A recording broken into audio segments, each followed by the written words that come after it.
台中当时社会馆的尖塔有100年的历史。根据中研院的调查，清代台湾林松文事件有7万外的受难者是掘坑伫遮，真有历史意义。不过，台中市文资处勘查认为，这无符合指定登录文化资产的标准。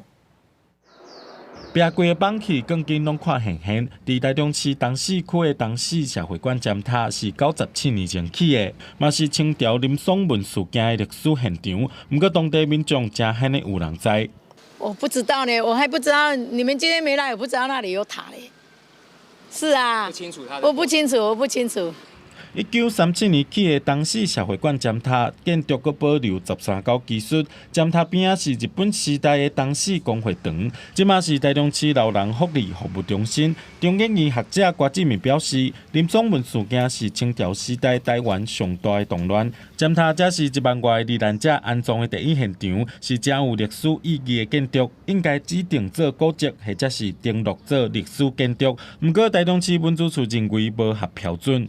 在艺术或者建筑上的角度来看，没有什么价值。可是就历史的意义上，它确实非常重要。就清代最大的一次动乱，那个终结点就在这里，而且死了那么多人。现况对照老照片，环境纹理跟空间形态也有相当程度的改变，并有火灾痕迹。现场残迹未有艺术、科学、技术等方面价值。 文资处表示，有接到民众提报文资，今年5月请专家学者现场勘查，发现尖塔环境甲空间改变足侪，即马已经无科学、技术、艺术等方面的价值，怎安尼决议无要登录追踪？除非有新的证据，若无袂阁审查。不过学者认为，审议委员应该注重尖塔的历史价值，毋是建筑甲艺术。后续会和文化界人士继续参观部门沟通。记者综合报道。